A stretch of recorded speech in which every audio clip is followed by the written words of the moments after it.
Morning, everyone. Little technical difficulties here. Hang on one second. Just gotta move that over. I don't know why that.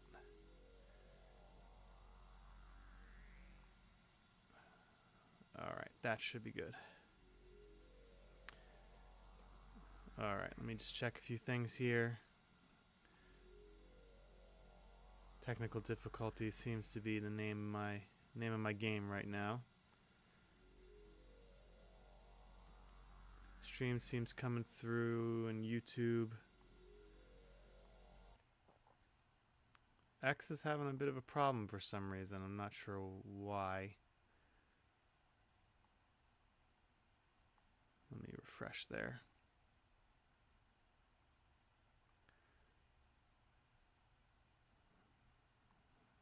Let me connect my controller again. All right. Okay, good morning, everyone. Sorry for the delay again. More technical difficulties with my second monitor. Okay.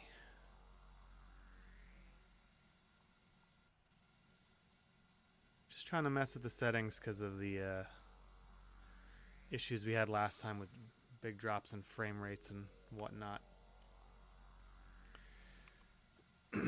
So I'm not using a second monitor right now, so things are a little cramped on my laptop. So I'm only really seeing the if you do chat and you chat from YouTube Kick or YouTube or Kick or Twitch, I will see you. But if you're chatting on X, sorry, I don't have that monitored right now. I do want to pull up my stream since I've been having issues with how this is all looking. Pull up my stream on my phone here.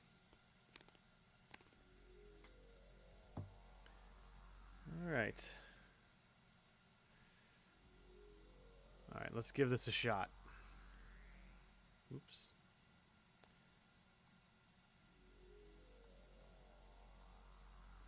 Oh, I sit there. Okay. Alright, let's give this a shot here.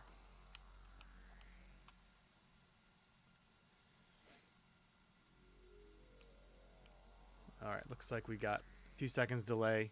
But that's okay. Alright. Thank you for those who are tuning in. Nerdy Neo, it was great to be on your show last night. Now I'm making sure I have audio. Okay, I'm good. My mic is on.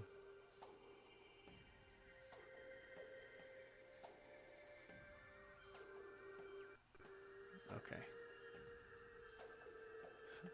If anyone notices some issues with audio or video, I'd appreciate a call out in the chat because I am monitoring the chat as best I can.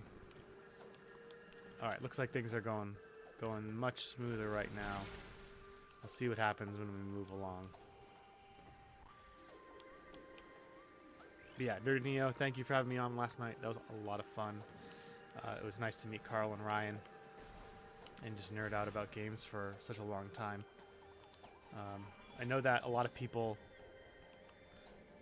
It's funny because I know you guys take it seriously, so I'm not saying this is you, but every so often, even in gaming spaces, you get people who are, they kind of just boil it down to, oh, at the end of the day, we're just nerding out about video games. That doesn't matter.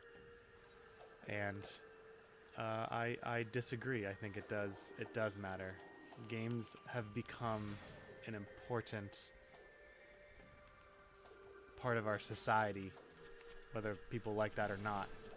And it's such an important medium that discussing it on a deeper level, I think, is necessary. Necessary to kind of not just preserve it, but get people to think critically. And when I say think critically, I don't mean critical in the more modern educational sense. I mean more in the classical educational sense. Be able to analyze these games and their stories and how they're built to, you know, improve our own outlook on things. So yeah, it was a ton of fun. I really enjoyed it. And thank you for the audio video comment. Yeah, last time I didn't reboot. My computer reboots in the middle of the night, and I thought it rebooted right when I had woken up, but turns out it didn't, so I made sure to reboot now and fix all those unforeseen bugs. Hopefully they remain unseen. Getting a little audio choppy. That's okay.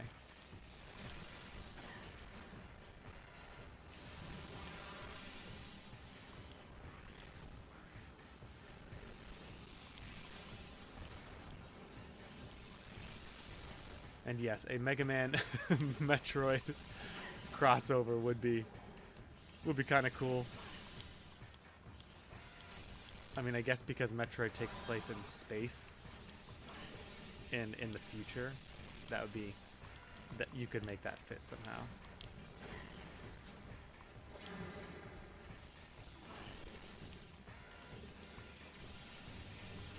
I always felt not Metroid, Mega Man actually had a lot of overlap in story with Blade Runner.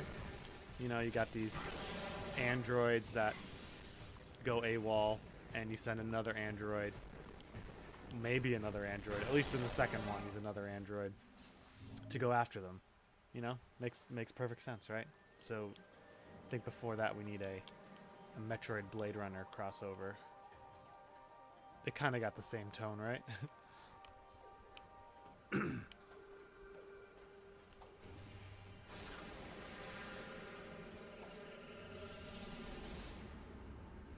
Okay, so far so good. I was gonna drop the resolution down to its native resolution, which would have made the game look more like its actual GameCube version, which I didn't really want to do, because I know sound is the most important thing in a live stream. But I also want it to look nice and crisp and smooth, and I know my computer can handle it because I've done it before, more than a few times. So well, hopefully just the reboot will help things get going.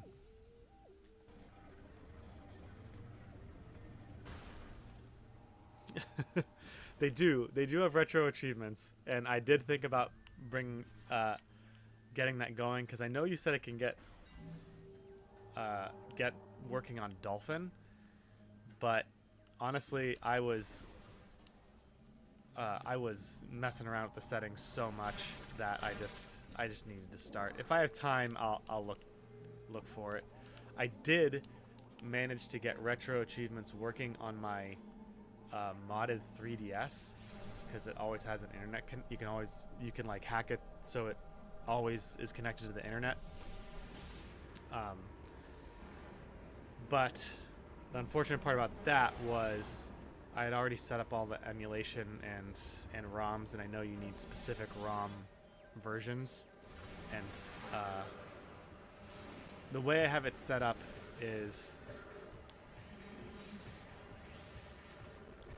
Okay, I gotta kill these guys. The way I have it set up is that I use some sort of weird program to make my ROMs show up as .cia files, so that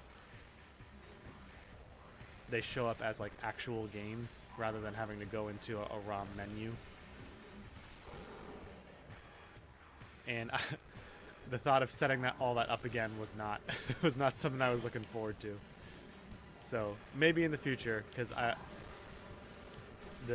love my Steam Deck, but it is big, it is clunky, and it runs out of batteries real quick.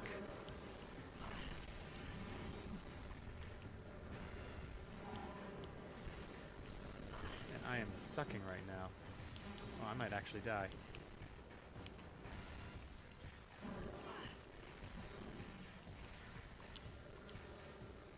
Wow, this is what I get for not paying attention.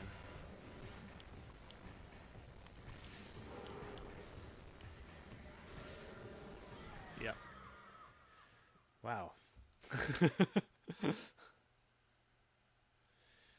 My Retroid Pocket 2 is old. It's and I say old, it's only like a couple years old, but I could get it working on that. And I think Prime Hack crashed.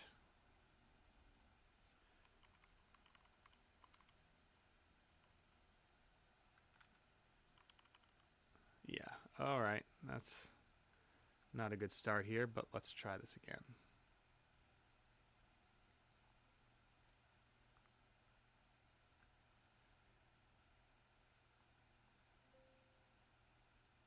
All right, come on, Prime Hack. Yeah, the Metroid Pocket 2, I could get it up and running on that. I probably should. It would just take a lot of effort. I don't really have the time right now. All right, let's reboot Prime Hack here.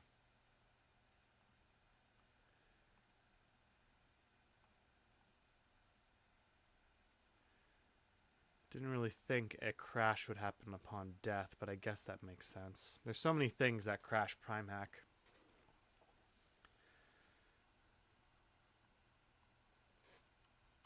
All right.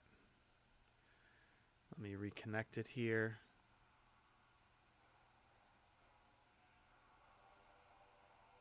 There we go. Okay.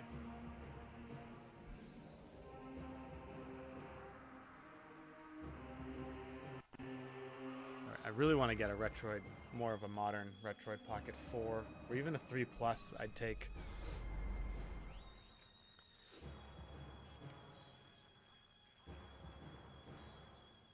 Yeah, I'm noticing the difficulties of actually talking while playing is sometimes not the easiest thing to do. Alright, I'm going to pay more attention this time.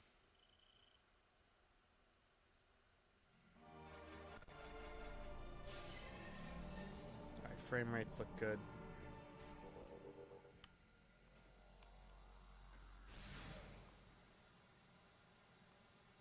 Yeah, I've done the same thing. I did it with my Steam Deck.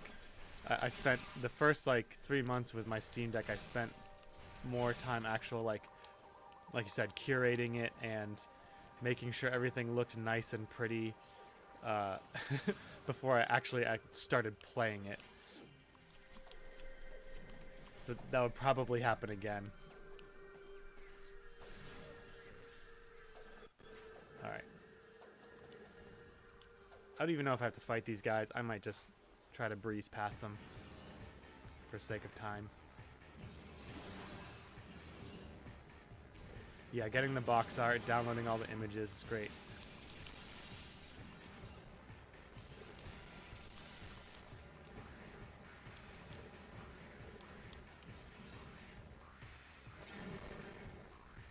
The stream's running nice, it's just my play isn't horrible today, so...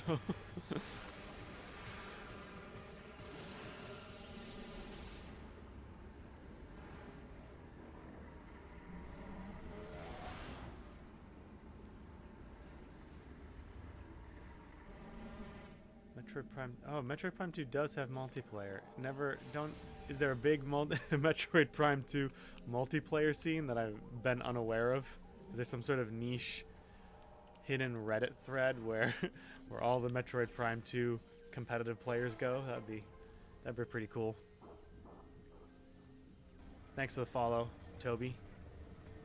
I appreciate it.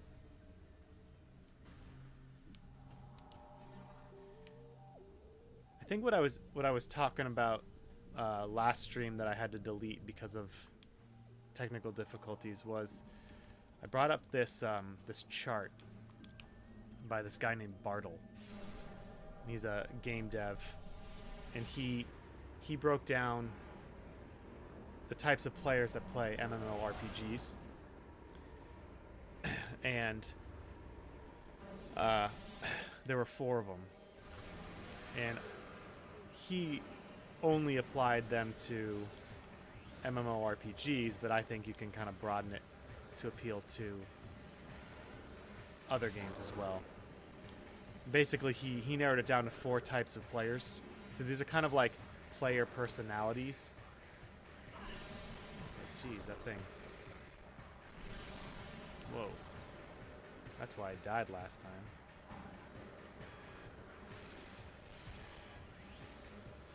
He boiled it down to like player personalities. And first one was killers. These are players who they are competitive above everything else. That's their like highest value when playing a game. They don't just want to beat the game, they want to beat other people. The second type of players are the achievers. These are Nerdy Neo, I think you're definitely an achiever. You don't really I guess I don't know you that well, but it seems like you value 100%ing stuff over beating other players in the more of like better gameplay sense. I don't know how you feel about getting more achievements than other people, but yeah, achievers definitely they're the completionists. And next to that are the socializers. These are people who want to play with other people.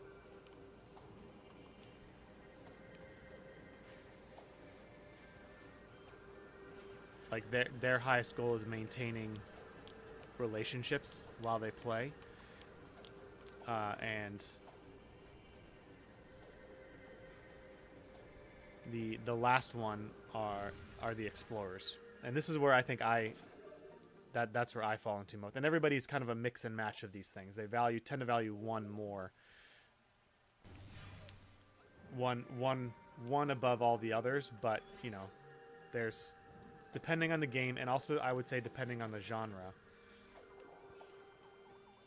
You know, you can fluctuate between these various player archetypes. Because I was saying that because I was trying to think about how Nerdporial and we both love Zelda and Ocarina of Time, but yet we came to very different conclusions on Breath of the Wild. To me, it evoked that childlike feeling that I had playing Ocarina of Time for the first time, whereas for him it was so different in style that it turned him away. And I think it has to do with what we value in the games that we play.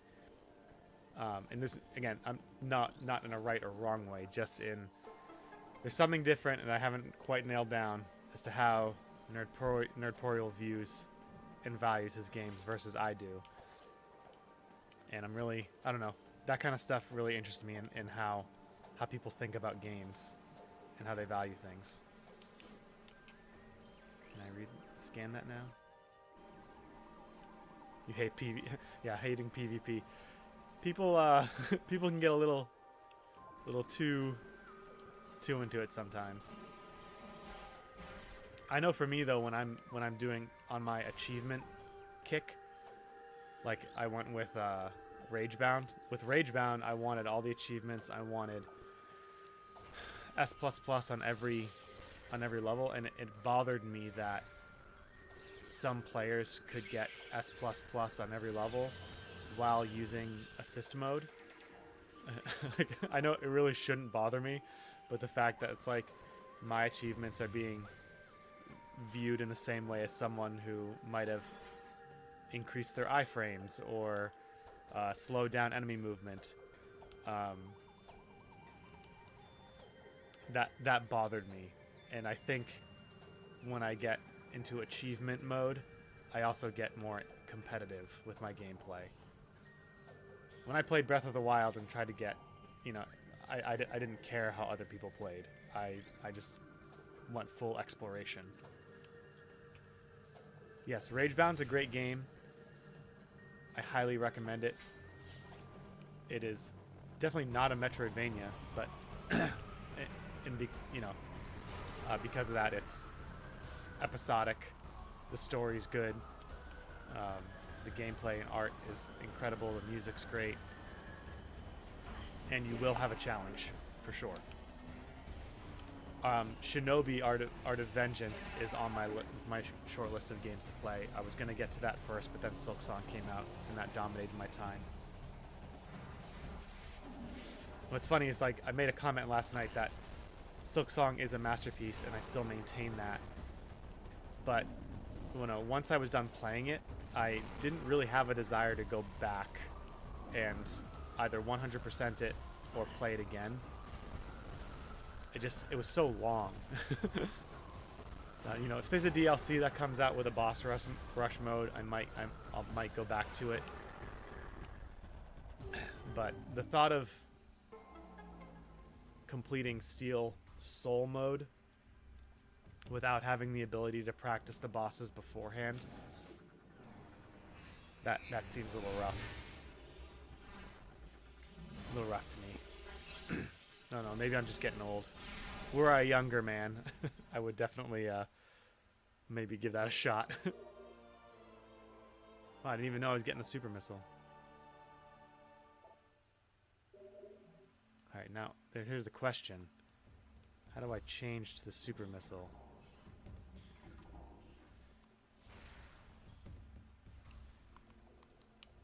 I really should have looked up the controls to this, to the Prime hack before I started playing on my gamepad.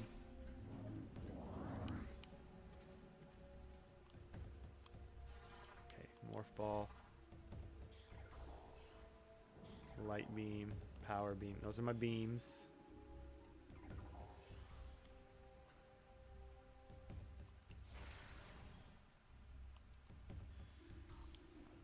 Oh gosh, am I really gonna have to look up the controls to this?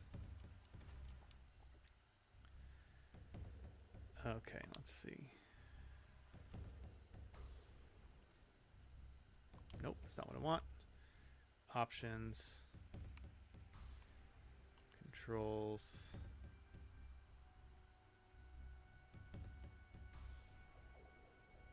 Lock on, rumble. Yeah, I'm definitely gonna have to look at... Oh, no, I don't want to do that.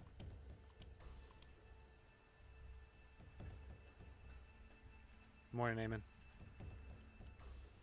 Okay. You joined right when I was struggling how to figure out how I mapped my controls to use my super missile.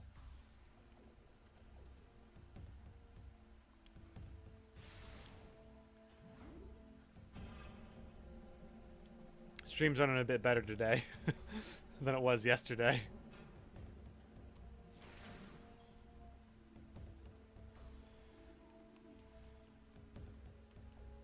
Oh, man.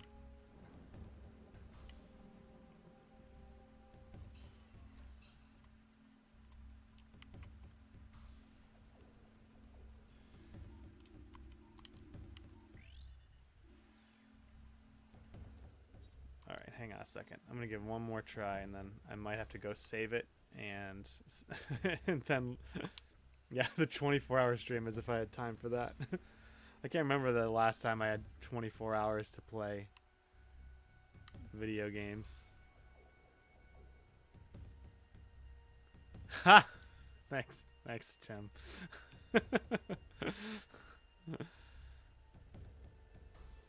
Okay, weapon system. How does it say? See, this is the problem here, because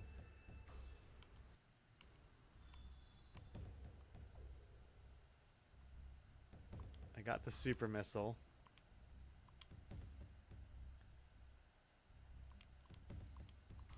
And I'm forgetting the button combination for it. Because if you'll notice, the A button is not the A button.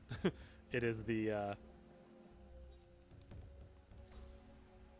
trigger button, because they wanted Prime Hack to have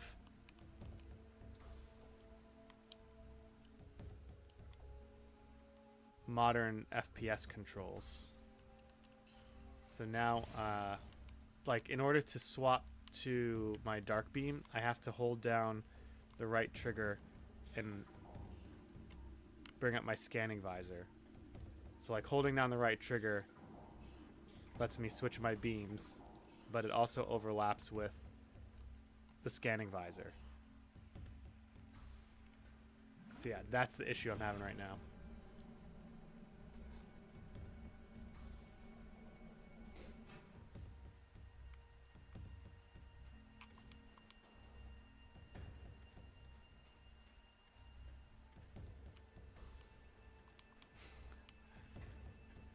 Now, hopefully...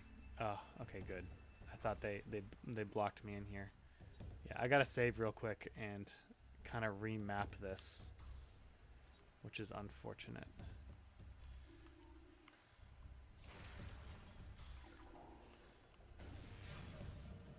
That's my least favorite thing about emulating, is figuring out all the controls, because, you know, it's just...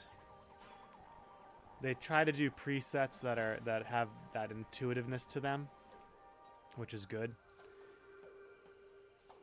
But it doesn't always work out sometimes, especially with something like Prime Hack.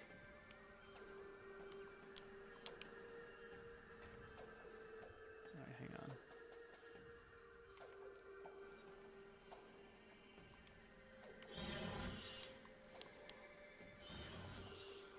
At least I know where to go.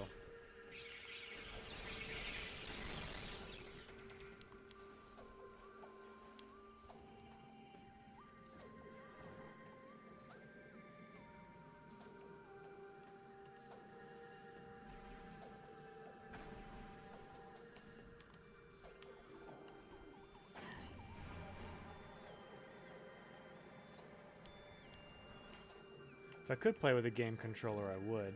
GameCube controller, I would. If I had one that could connect. I really enjoyed that controller, but I'm kind of glad that Nintendo got with the program and decided to be nice and, you know, uniform their... Go for more uniformity with their control schemes. It's just helpful. It's kind of like how Apple, for such a long time, didn't do the USB-C thing, and it got everybody angry because because everybody's got USB-C now, and so finally they decided, okay, whatever. I went the wrong way. Oh, you can get an adapter. Oh, that's kind of cool.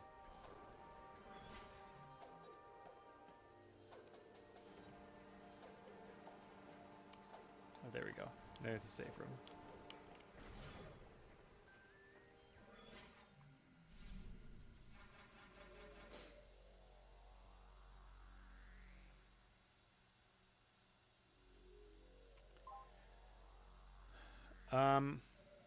If MP4 flops, will it create a spiritual successor? Probably. Are there any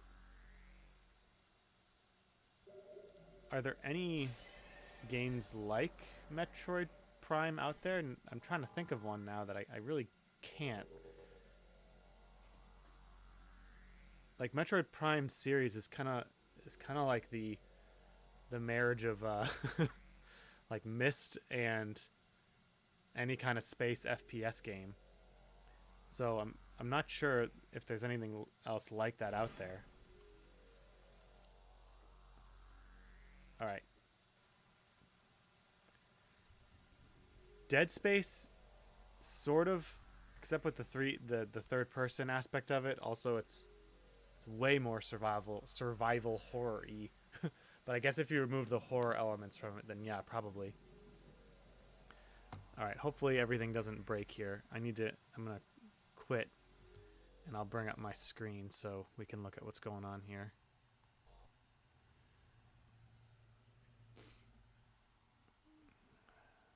Okay, let me do this.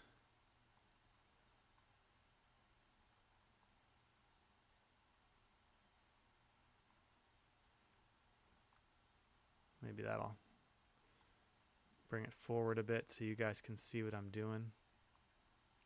Maybe not.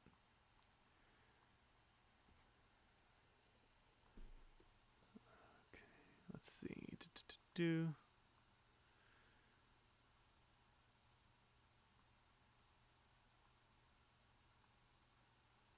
Okay. Let me add a source here. Window capture. Where's window capture?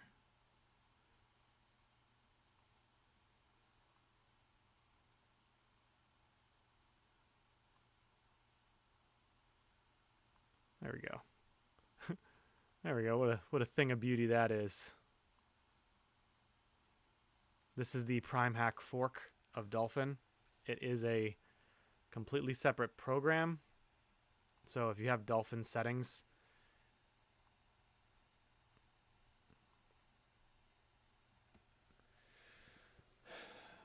you have to go into Prime Hack and actually change things. All right, let's see here. This actually makes it really useful here. Beam 1 is pad north plus shoulder R. Beam 2, I need super missile. They have everything else here, but beam mode, missile is Y button. That doesn't help me. Visors.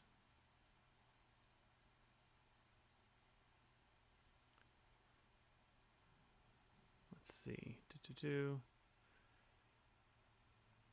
Modifier.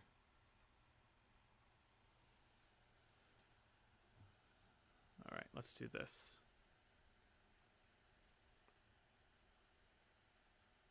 Super missile.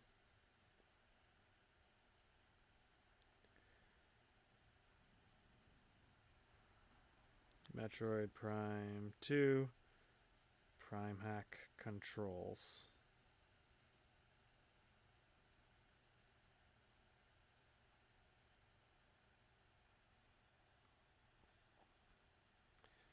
Clearly, I'm not the only one with this problem.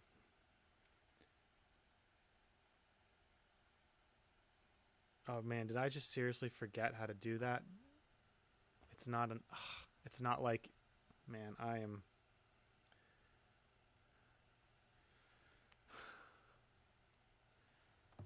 Anybody want to guess what my mistake was?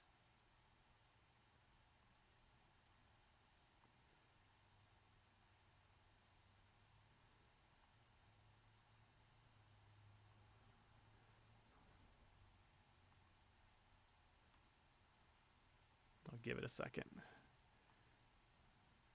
We'll remove that.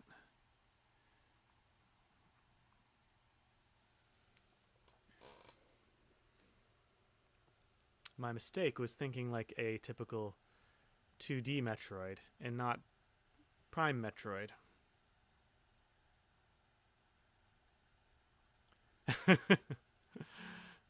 Listen, just get off your high horse, Eamon. Not all of us can afford all the old retro systems that we thought were going to be cheaper when we got older, but are now just as expensive, if not more expensive.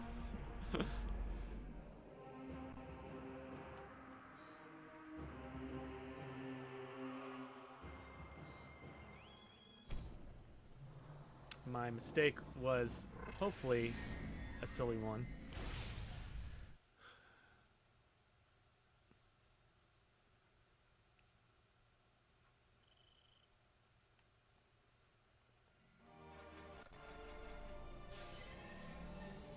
I did remove the HD textures because that was straining my system too much, but the resolution is still nice and high. All right, this was my issue. I was thinking like 2D Metroid, where you swap to a super missile, not 3D Metroid, where you just charge beam and then and then shoot a missile. That was my problem.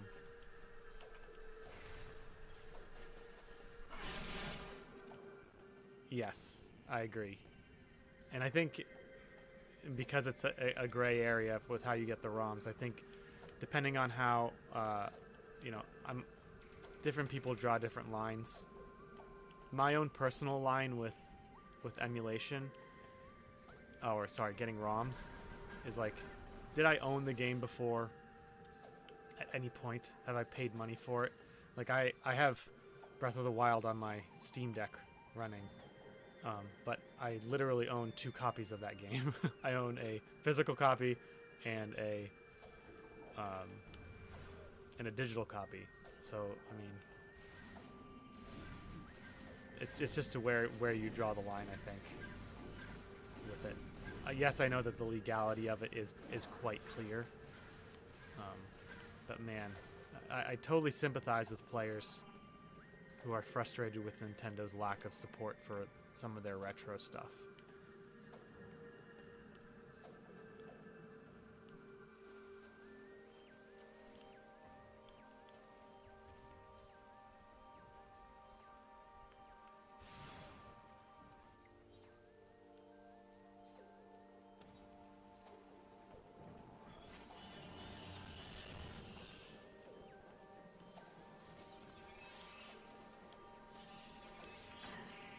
Can't wait to get whatever gravity thing I need to not...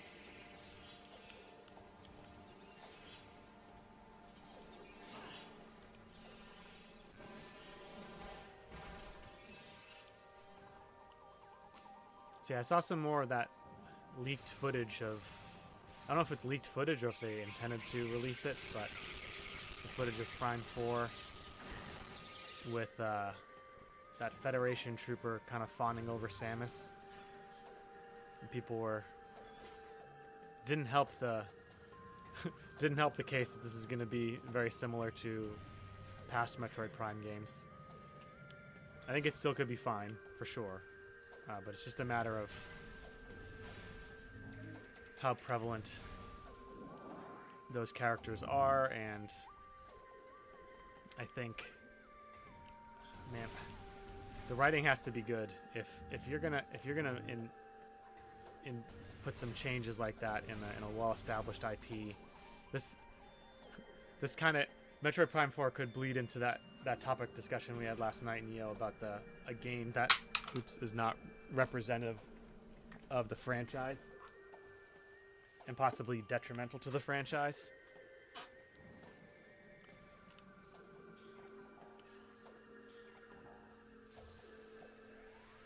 It's like Prime 4 might be a great game, but might not be a Metroid game. And from what I read about the Central Desert, and the comparisons to Breath of the Wild, that's exactly what I was kind of afraid of.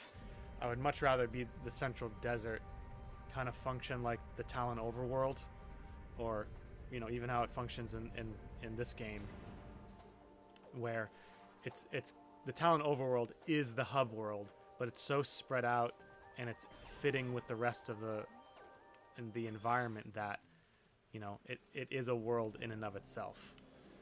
You know, this desert area might be a little bit of a problem, I think, when it comes to Metroid being something that it isn't.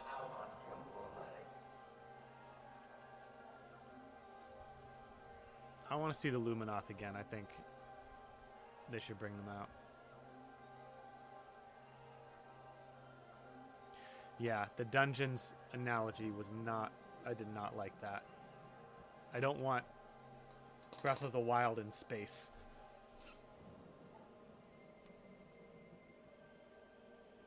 I did actually buy those titles when you suggested them, Eamon. I just haven't gotten around to them yet. Right now, the stream time that you see, this is my time to play.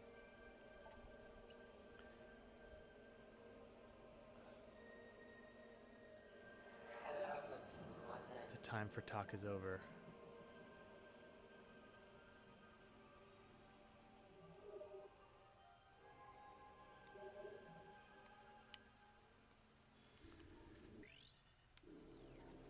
Controller.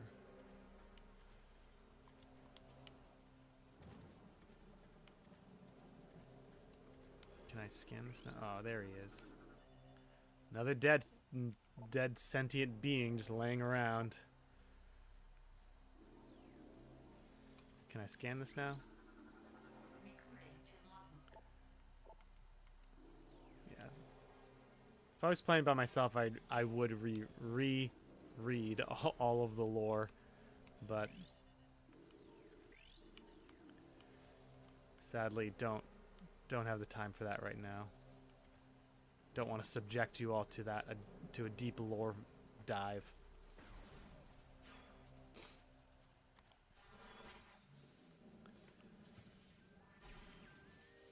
I'm just happy the streams actually seems to be running well.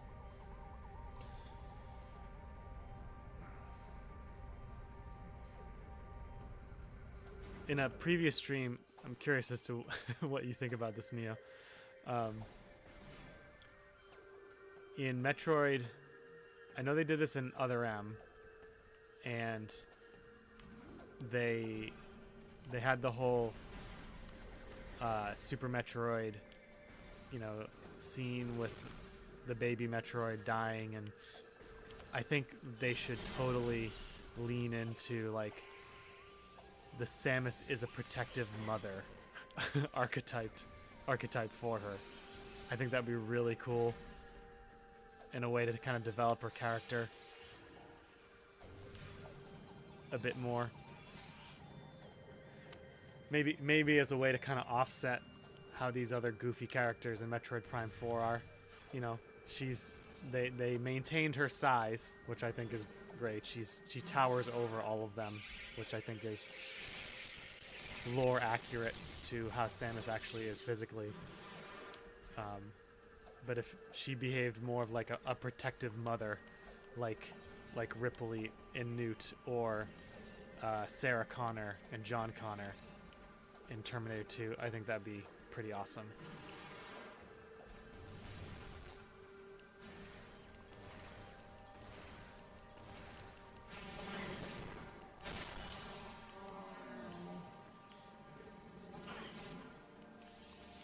Gosh, man, this thing.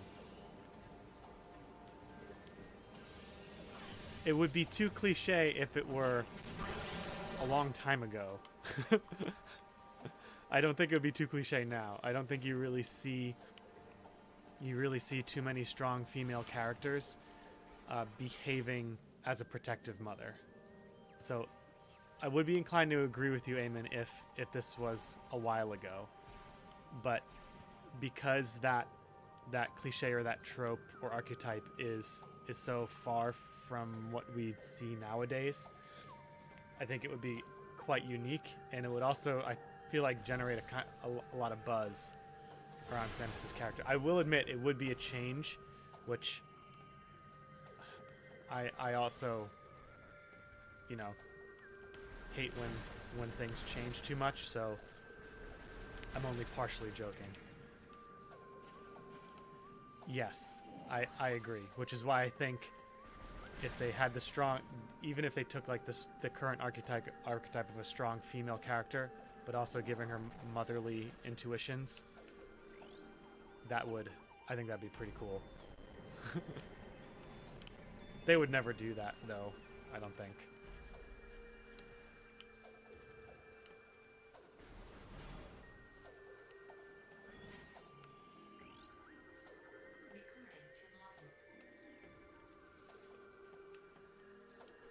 Yeah, and the quips, the Marvel quips. That I think is the best analogy of what's probably going to happen with Prime 4. All of the scenes where you have these other characters, they're going to behave like Marvel characters. Like someone pointed out in that cutscene that was released where that female trooper was, fawning over Samus. Someone commented like, "Is this the way that anyone in the military would behave?" Like, she's behaving like a teenager who met their celebrity crush, which is fine if the character wasn't supposedly a hardened military veteran, it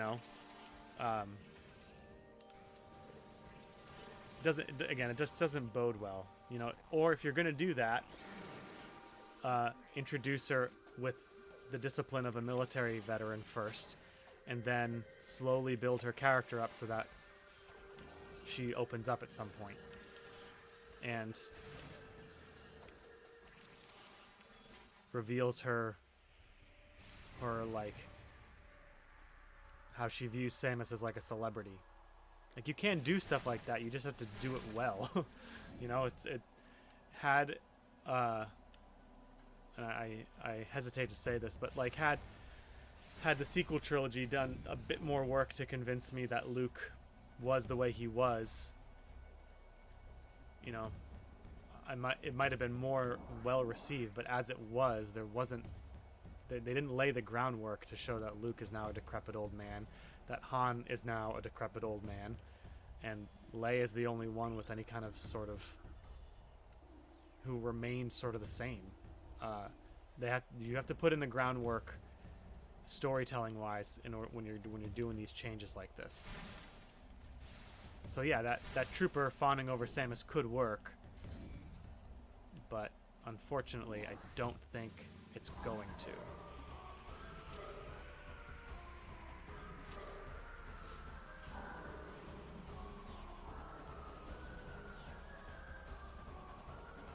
Okay.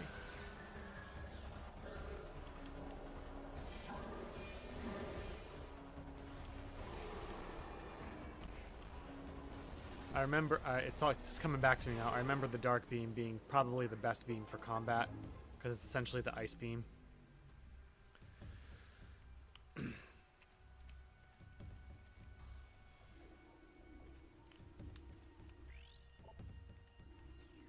you gotta blow those up later.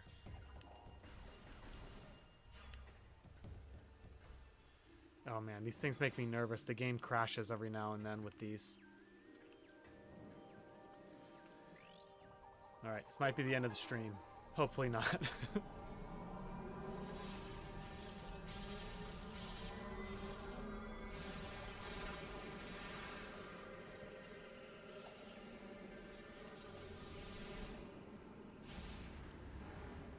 Now that I think about it, the biggest problem with making Metroid have Marvel-like Galaxy of the Gardens-like side characters would be, you know, in Metroid Prime 1 and 2, they have that serious atmosphere.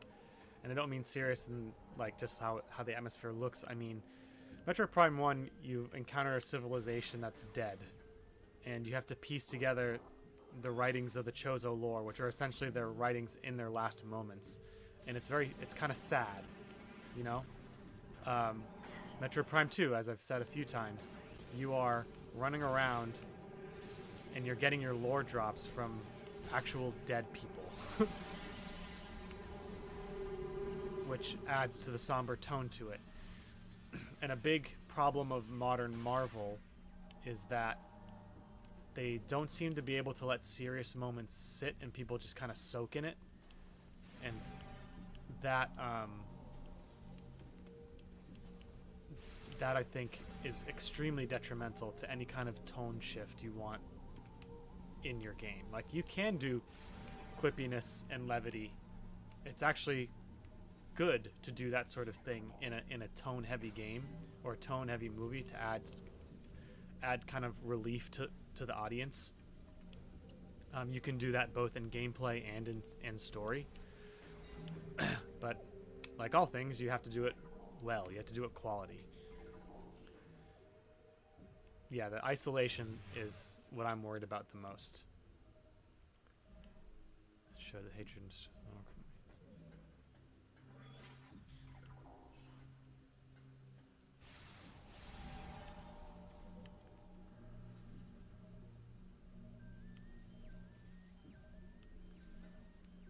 Yeah, I only played Halo 1, 2, and 3, and I watched a playthrough of 4. But I remember a ton of different lore being dropped to figure out, like, what they're all like and why they were created and things like that.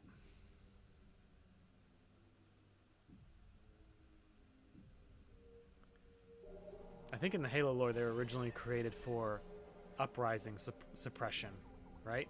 Like, if other humans were acting out of line, these guys would go in and give them a good slap.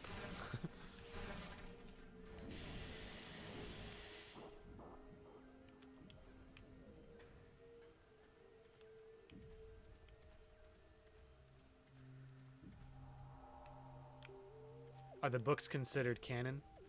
Or is it mostly just the games?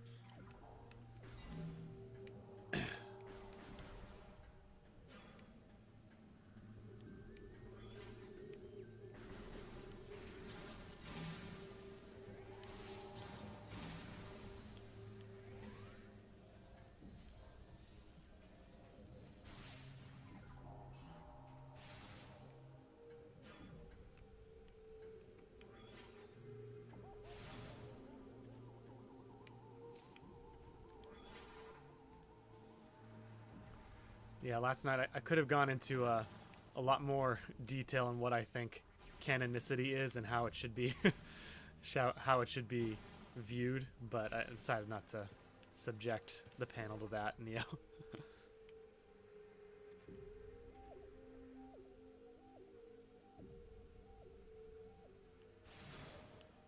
So they're kind of like Jedi, in a sense, but more nefarious.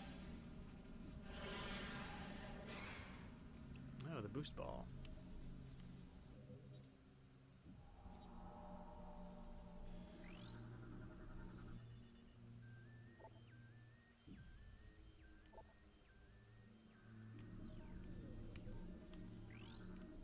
Yeah, this is kind of cool. Subject was in the final stages of Ing possession. When her life signs went critical, subject's death was fatal to the Ing as well. Man, I love how they just do those little tiny lore drops here and there that really build out the game. I really have to do just a casual playthrough of this. I am going back. Oh, I can't go back. Oh, never mind. Alright, we're going to have to just risk it.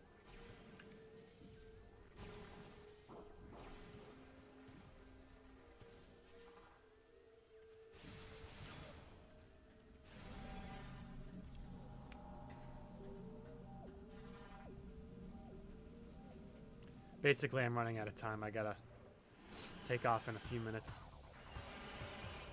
Hopefully I can beat this thing quick. Wow, that did a lot of damage to it.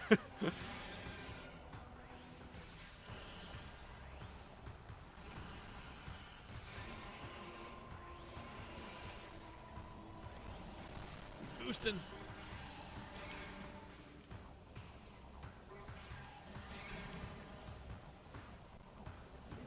That's nice. I don't want to waste all my ammo.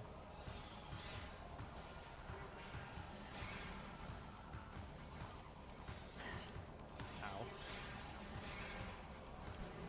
Guess I should scan it.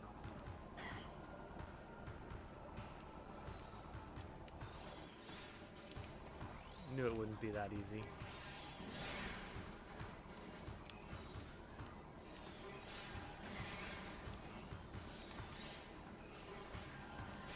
Can't scan it.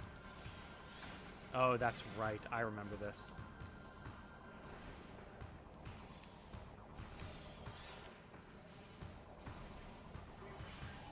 It's a morph ball fight. Oof.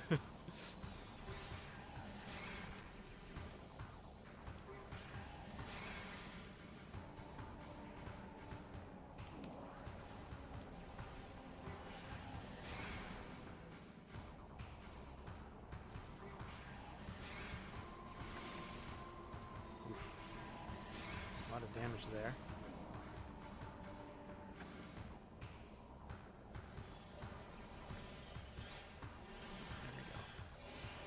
I wonder if I can put it down now. That would be... Ow. Where is it?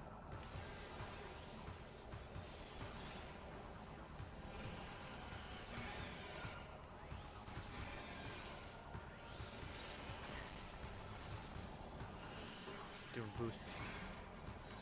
Of course.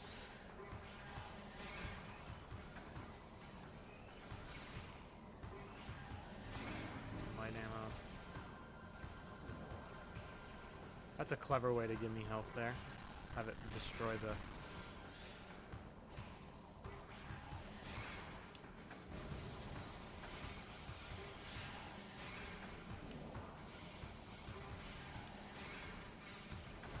Ugh.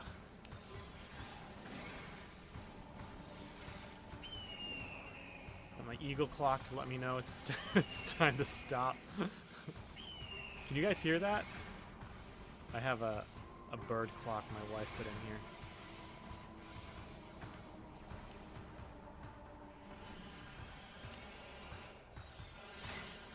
Alright. Alright, let's end this. Please, let's end this. Yes! Good.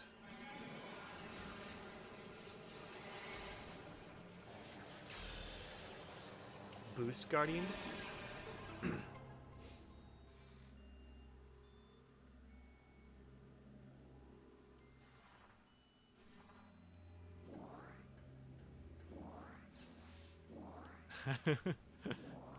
I would totally. I am really enjoying streaming. More than I thought I would. I think as I got older and got more and more responsibilities with a wife and kids, there was part of me that was like, it was hard for me to relax and play video games because, you know, you have all these other responsibilities. And I did find a balance at some point where I could actually be like, all right, this is my game time. I'm going to do it. And it was great. But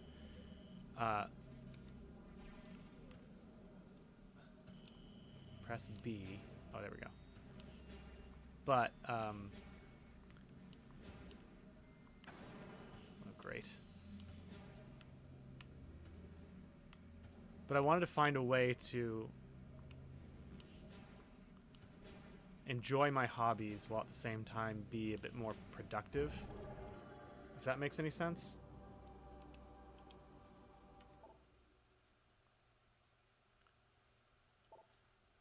Yeah, I had a season like that where I basically didn't play anything for a long time. It was pretty sad.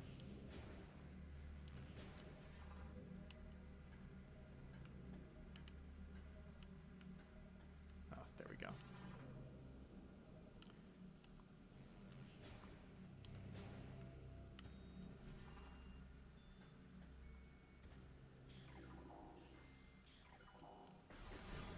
So yeah, I first started out with just my clips, recording them on my Steam Deck and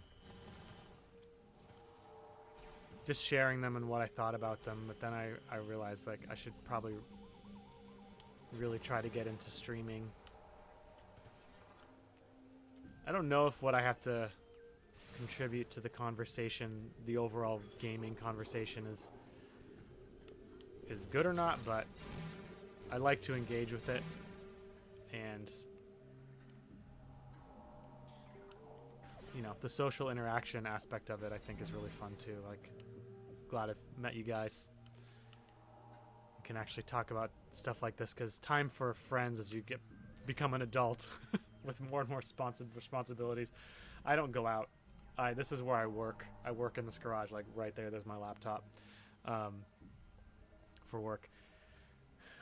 You know, and time for friends is very minimal. So I feel like stuff like this helps me maintain a social connection while enjoying my hobbies and producing something, you know, that could eventually, hopefully someday for all of us, produce some sort of additional income and protect us all from when AI takes over the world and takes all of our jobs. We'll be authentic content creators that people like because they want authenticity. So I'm hopeful maybe that could evolve into that someday.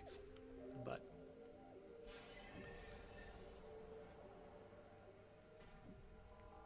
being a kid thinking I'll never not play video games. Oh yeah, I had that same thought.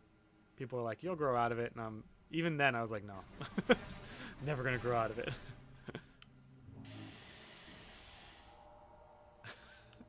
Yeah, the hard part is making the game and having the time to do it while maintaining my current career. Alright, got a nice save point there. Stream went well. Amen. Nerdy Neo. Tim, thanks for tuning in. This was a lot of fun. Yeah, I'm gonna call it here. And YouTube is my social life. Yeah, that's X has become as was my social life, and I'm sure it'll bleed into YouTube as well. But yeah, thank you guys for chatting. It was a lot of fun. And I'll be maybe streaming tomorrow. We'll see. I'm on with Nerdporial tonight. He streams a bit later, so we'll see if I can actually wake up and stream. But anyway, have a good day, guys. Take it easy.